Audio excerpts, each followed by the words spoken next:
Não, essa aqui é a que eu estava devendo para a senhora, né? Da primeira matéria. Isso. Aí nós tivemos a segunda matéria que foi Bibliologia, né? 66 livros da Bíblia. E hoje nós vamos começar, não, vou colocar aqui na lousa.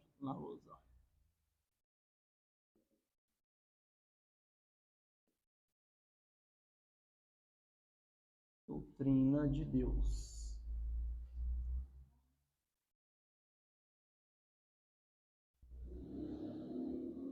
Ah, doutrina de Deus.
Pode ser que a tinta ficou muito tempo aí, como ela perdeu o esmalte, ó. Quando ela veio para cá, tava com esmalte. Eu falei, pastor, o senhor limpou isso aqui com cândida, com alguma coisa? Aí você falou que limpou, mas não sabe o que a irmã usou. Eu acho que foi Veja. Mas aí quando eu for sair hoje eu limpo ela para não secar. Aí acho que fica mais.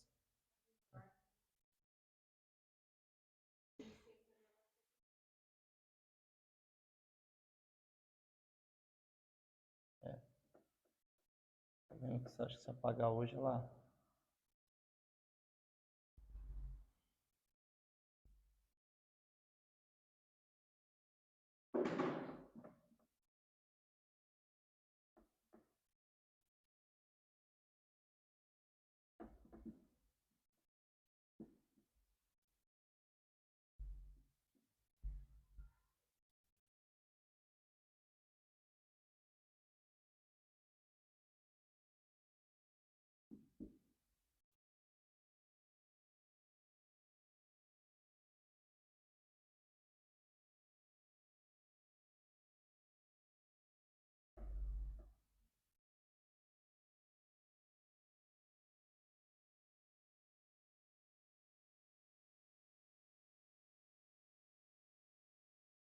A gente vai ler um texto bem conhecido. Posso até fechar o parênteses aqui, colocar o texto aqui. Colocar do lado aqui, Gênesis 1:1.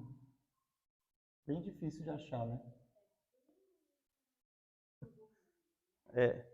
Esse texto ele é bem específico porque é a primeira vez que vai aparecer o nome de Deus, né? Então, vamos já achar esse texto bem difícil de achar, né? Às vezes tem pessoa que fala assim, a pessoa não, talvez novos convertidos, ou pessoas que não têm o hábito de estudar, aí você fala assim, livro de Gênesis, capítulo 1, e a pessoa abre lá no meio da Bíblia e vai procurando, né? Para quem já conhece, né? Não tem nem como se perder, né? Que é o primeiro livro, no índice que nós temos, primeiro capítulo e primeiro versículo, né? E nós temos aí traduzido em português, já o nome que dá introdução para a matéria que nós iremos iniciar hoje, aqui no núcleo Torre Forte Shalom, né? Hoje teve aquele imprevisto do vendaval, da energia elétrica, mas deu certo, pelo menos aqui tem energia e a gente consegue gravar, né? A senhora pode ler, irmã Missai?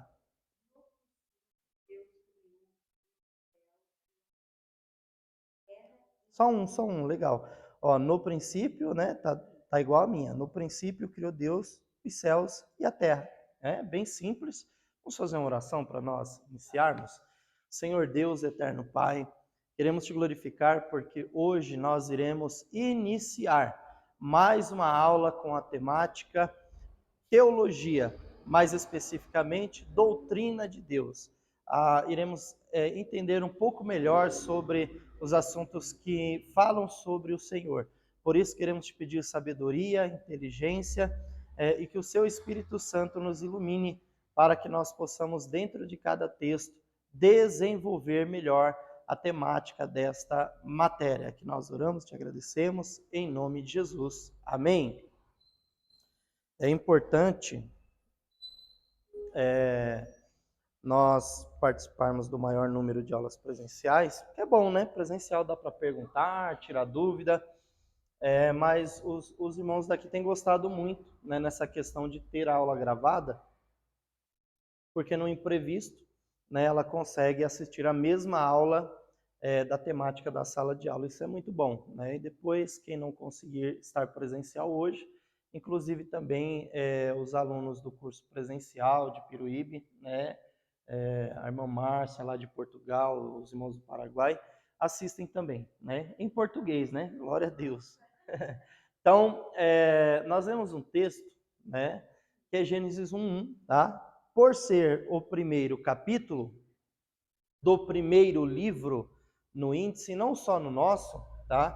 Claro que quando nós vamos estudar a Bíblia em ordem cronológica, nós vamos ter alguns livros que não vão estar em ordem cronológica por data, né? Mas esses livros aqui, eles recebem essa ordem, né? Nós vimos na aula passada, que foi a matéria Bibliologia, a questão do livro de Jó, né? Por que que alguns dizem que o livro de Jó seria, né, possivelmente o livro mais antigo, né? Por causa da forma de escrita e linguagem. Eu não lembro se a senhora estava na aula, eu fiz até uma ilustração. Se você lesse uma palavra e estivesse assim, ó, né, ó, e em cima tivesse o chamado trema, né? Se você pegasse um livro hoje, né? Hoje é dia 3, né?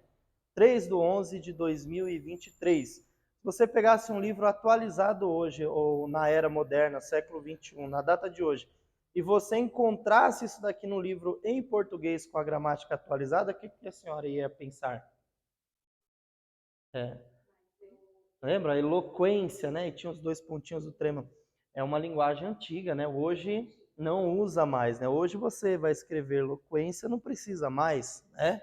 Você vai colocar palavras, não precisa mais, né? Usa no alemão, usa, né? Em outras línguas de outros países, utiliza.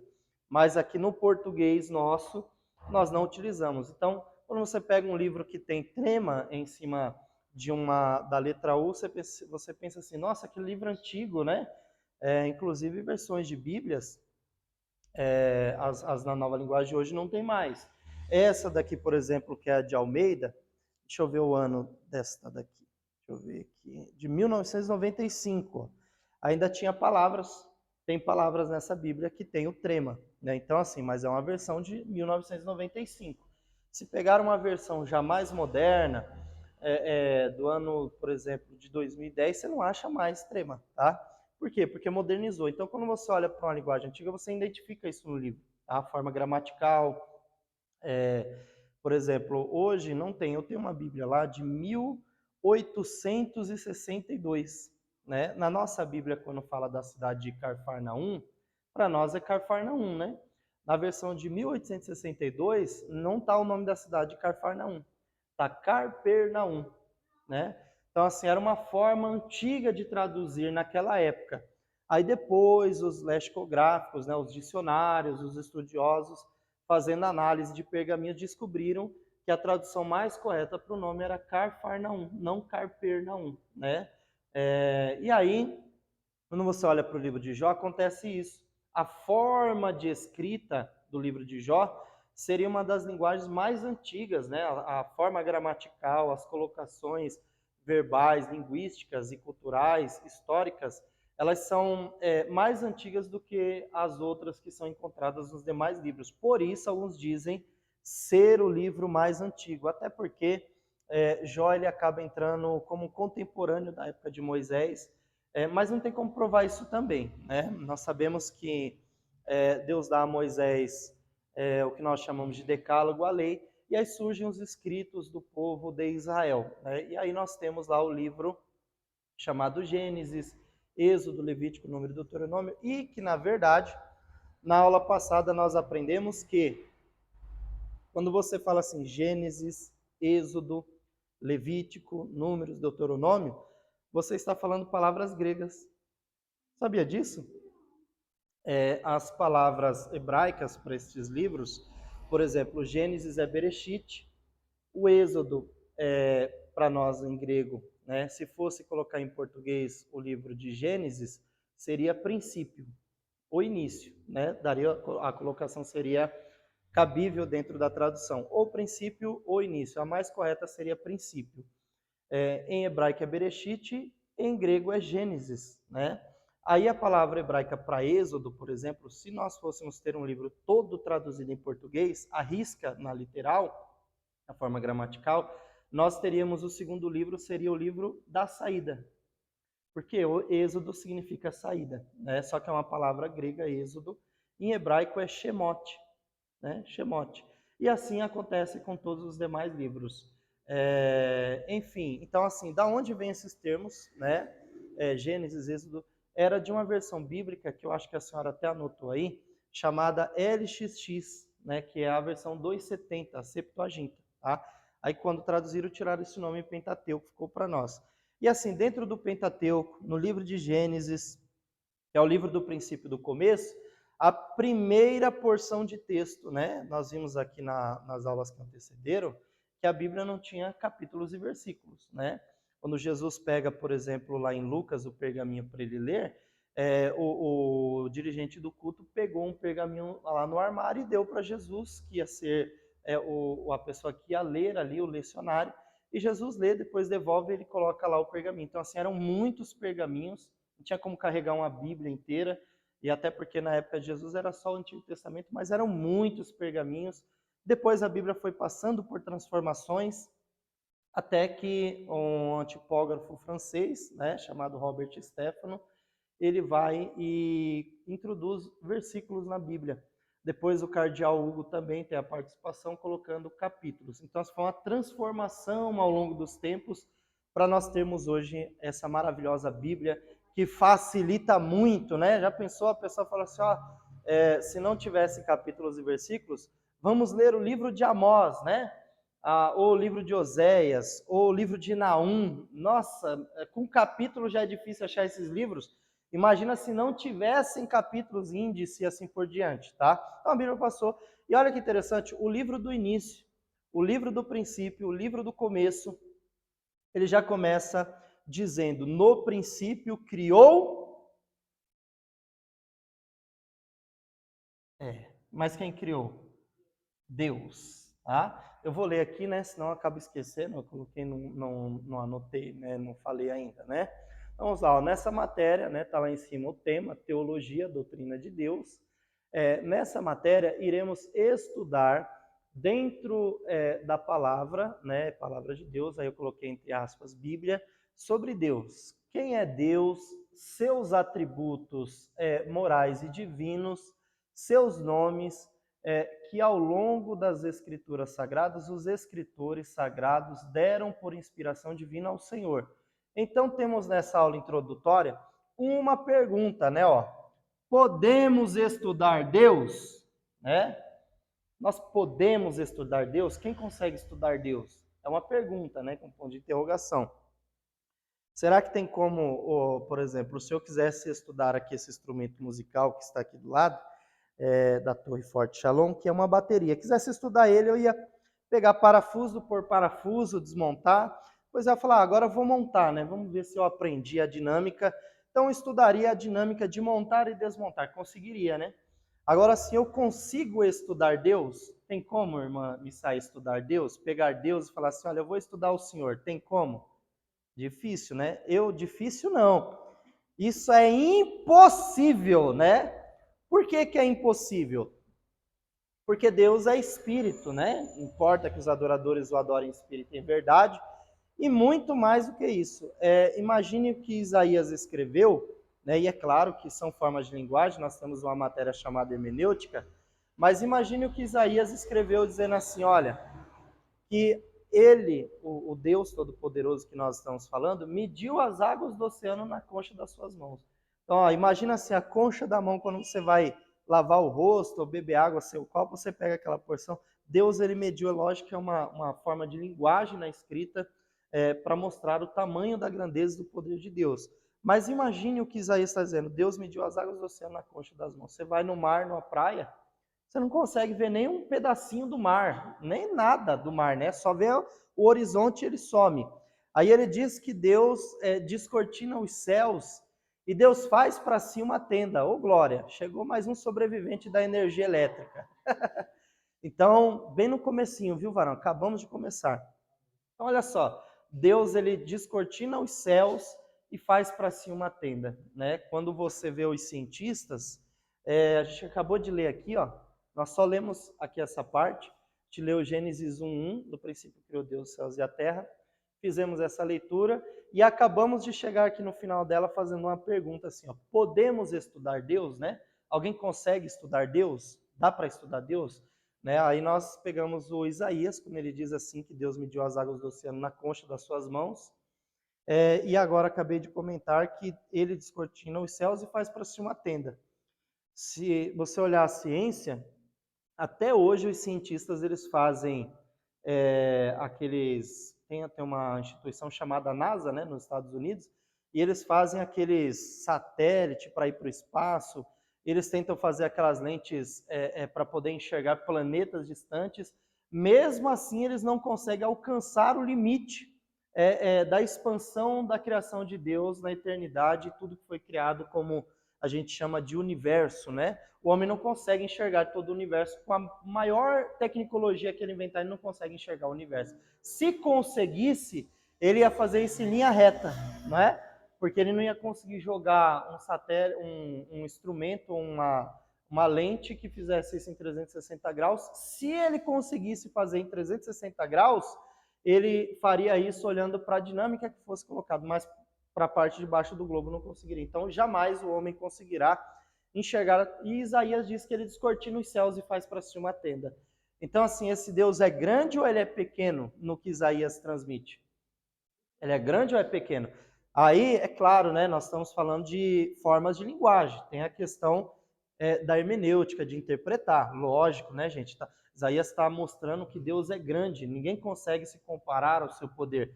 Mas dentro da linguagem que ele usa, ele diz que a terra é descanso, né, dos pés do Senhor, né? Aí teve até um irmão que falou assim, nossa, será que o pé de Deus está aqui, né? Será que é o dedão, o calcanhar? Não, a forma de linguagem, né? Dizendo que Deus ele está em todos os lugares, ele é grande, ele usa a terra como descanso, não é nem como se assentar como se assenta numa cadeira, os pés de Deus estão sobre o globo, uma forma de linguagem. Então, assim, o que Isaías quer dizer? Quer dizer que esse Deus é grande, né, poderoso, ninguém pode. E aí nós temos essa pergunta. Então, na verdade, né, nós vamos colocar assim, ó, né, ninguém, é isso, ó, ninguém, né, pode estudar Deus, né? Tá? Ninguém pode estudar Deus, tá? Então, por que nós temos uma matéria, tá? Chamada teologia, tá? Eu vou apagar esse que eu coloquei embaixo aqui. Hoje nós íamos ter uma atividade, né? Íamos ter um curso de capelania e o pastor também que estava vindo com os obreiros dele, nós íamos ter um curso para quem estivesse aqui hoje, capelania, tá? Para vocês que já são alunos, ia ser gratuito. Inclusive, deixa eu fazer propaganda, né? Peraí. O curso de capelania cristã, gente, para entrar em hospital, delegacia, né? Para quem vai em presídio. Então, assim, o curso de capelania, quem faz recebe esse certificado aqui, ó, tá? E se assistir todos os vídeos que a gente manda, que não tem presencial porque ia ficar muito longo, então recebe a parte de primeiros socorros e a parte de CT, que é casa terapêutica, em vídeo. Então, aí a presencial na aula participou, recebe esse. Se assistir os vídeos lá de CT e primeiros socorros, aí recebe o outro certificado e uma credencial, tá? Mas aí nós vamos estar explicando melhor. Como eu falei, Deus sabe trabalhar, né? Choveu, muita gente ficou sem energia elétrica, então a pastora até mandou lá no privado para os irmãos, e eu mandei uma mensagem para o pastor também, né? Embora ele também ainda não teve acesso ao celular, então nós vamos deixar para fazer esse trabalho na semana que vem, para ver se o maior número de alunos também, porque é só para quem faz presencial, se não veio no presencial, não ganha o certificado, né? Então quem tiver aí semana que vem, vai ganhar e vai ser presenteado com esse curso, tá? E aí nós vamos remarcar para outra. Então, como ia ter a capelania, eu não trouxe os livros da matéria Doutrina de Deus, tá? Então, semana que vem eu trago o livrinho, podem ficar tranquilos. Este conteúdo que eu estou colocando aqui, tanto para os alunos que vão assistir em casa, do curso EAD ou do núcleo também, ele também está na apostila, tá? Então, depois vocês vão receber, vai ser bem bacana. Pode falar. Agora é outra. Você está na mesma situação da irmã Missai. Fica tranquilo que no final eu já resolvo o seu problema. Tá? Vou explicar da mesma forma que expliquei para ela. Ninguém sai prejudicado aqui, pode ficar tranquilo, tá?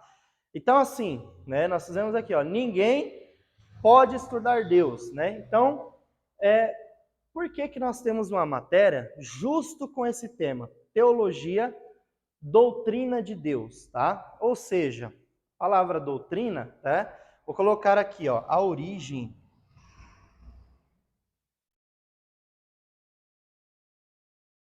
ou, né, vou colocar aqui esse M meu ficou feinho, né? Ou tradução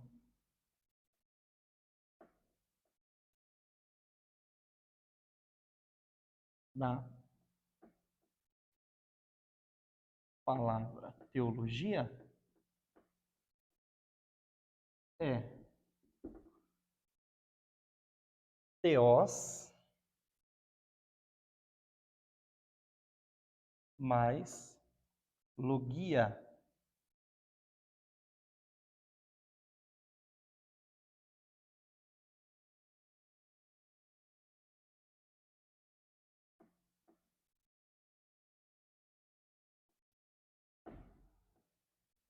Duas palavras gregas, tá? Então vamos supor que caísse na prova lá, que não vai cair, porque vocês não vão ter prova, né? Vamos ver como é que vai ser o fechamento, se vai ser um trabalho, enfim. Mas teologia, tá? Ela é a junção, ó, de duas palavras gregas, ó. Origem ou tradução da palavra teologia tá? Theos, que é Deus, e logia, tá? Que é estudo, pode ser ciência, pode ser tratado, e pode ser doutrina. Aí, tá vendo? E essa palavra aqui, ó, se ler em português, como é que está escrito aqui? Logia, tá? Só que como é palavra grega, uma palavra grega, tá? No grego, tá, gente? Isso aí é importante vocês aprenderem usar a fonética. No grego não tem um G de gelo, né? Girafa e assim por diante. É um G assim, ga, ge, gi, go, gu, tá? Então, quando você lê a palavra que tem G, é logia, tá? Logos, tá? Então, ó, logia é errado falar? Não, uma forma portuguesada, tá? Mas a pronúncia mais sofisticada para quem estuda, já visto que vocês estão estudando, é logia, tá?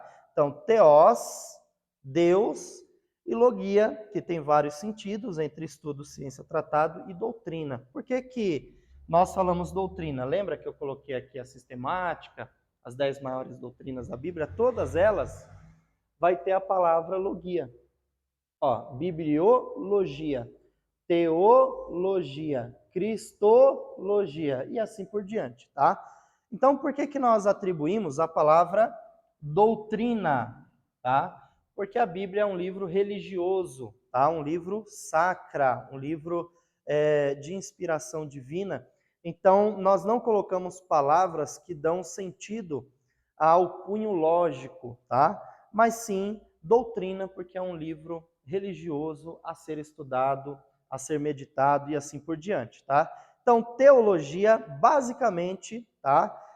Se traduz de duas palavras gregas, theos e logia. Você consegue pronunciar essas duas palavras? Theos, ó, já estão falando grego, hein? Glória a Deus, tá? Theos e logia, tá? Juntou as duas palavras, que palavra forma? Teologia, tá? Aí que legal. Então, ó, teologia, tá? Theos e logia. Juntou as duas, teologia, tá? Que é traduzido como? Aí, se tivesse lá na prova a pergunta de número 1, né? A palavra teologia se origina de duas palavras gregas. Quais são elas? O que você ia responder? Ficou fácil, né, gente? Vamos ver se daqui na outra aula vocês vão lembrar. Né? Então, teos e logia. Que traduzido a palavra teologia significa doutrina de Deus, tá? E nós lemos aí Gênesis 1:1, né? E eu vou mostrar para vocês, tá? Da onde vem o nome Jeová, tá? Jeová, da onde vem esse nome, né? As pessoas falam muito, olha, ninguém sabe o nome de Deus é impronunciável, ninguém sabe de onde vem o nome de Deus, ninguém sabe escrever o nome de Deus, mas nós enxergamos isso dentro da Escritura Sagrada, tá? E eu vou escrever aqui o tetragrama, que são as 4 letras que formam, segundo a palavra de Deus, os judeus e assim por diante, o nome de Deus. E nós vamos aprender, tá? Colocar lá, porque existe um problema, não é um problema, é uma regra de tradução. O hebraico existe letra G, né? Você tem, por exemplo, palavras que vão aparecer lá, mas você não tem a letra J, tá? Não tem J. Aí da onde vem o nome? Jeová, Jeremias, Jefité, Josué, Josias, são nomes que estão no Antigo Testamento, Josafá e assim por diante, tá? Então, assim, da onde vem? Se não tem J, da onde vem o nome Jeová? Não é verdade? Então, nós vamos aprender isso aqui hoje também. E voltando aqui ainda na mesma temática, tá? Gente, quando for 21 horas, não esqueçam de me avisar, hein? Tá? Isso, maravilha, ótimo, desse jeito não falha, né? Então, ó, tem como estudar Deus? Não, ninguém consegue. Deus é espírito, importa que os adoradores o adorem em espírito e em verdade. Então, por que que nós temos justo uma matéria com este tema, doutrina de Deus, tá? Porque através desta matéria, tá, que faz parte da sistemática, que são aquelas 10 maiores doutrinas, assim consideradas pelos estudiosos da Bíblia, nós vamos olhar para a Escritura Sagrada e só existe uma forma de você é observar, não de uma certa forma estudar como alguém que vai dissecar, abrir e assim por diante, mas estudar observando para saber como Deus criou todas as coisas, por que que Deus criou o homem, por que que ele escolheu um povo, como ele se revelou à humanidade, aos seres humanos, se existem citações bíblicas que falam da grandeza, do poder deste Deus, por que que ele é diferente dos demais deuses que existem, e assim por diante. Então, quando nós falamos de teologia, nós vamos, através da Escritura Sagrada, observar os textos sagrados que falam sobre Deus, né? Os nomes que atribuíram a Ele, os seus atributos morais. Deus tem sentimentos, sim ou não? Ele ama, ele tem ira, se ele é espírito, né? Então nós temos que compreender, tá? Nós temos, por exemplo, a teofania, que é uma forma de Deus se manifestar aos seres humanos, nós vemos isso dentro da Bíblia. Nós temos, por exemplo, o antropomorfismo, não sei se vocês já ouviram falar essa palavra. O que que é antropomorfismo, tá? Isso aí, claro que é uma forma que os estudiosos enxergaram dentro do texto para explicar como Deus interagiu, porque se Deus é espírito, né? Como é a forma de um espírito? Como é um espírito, né? Quando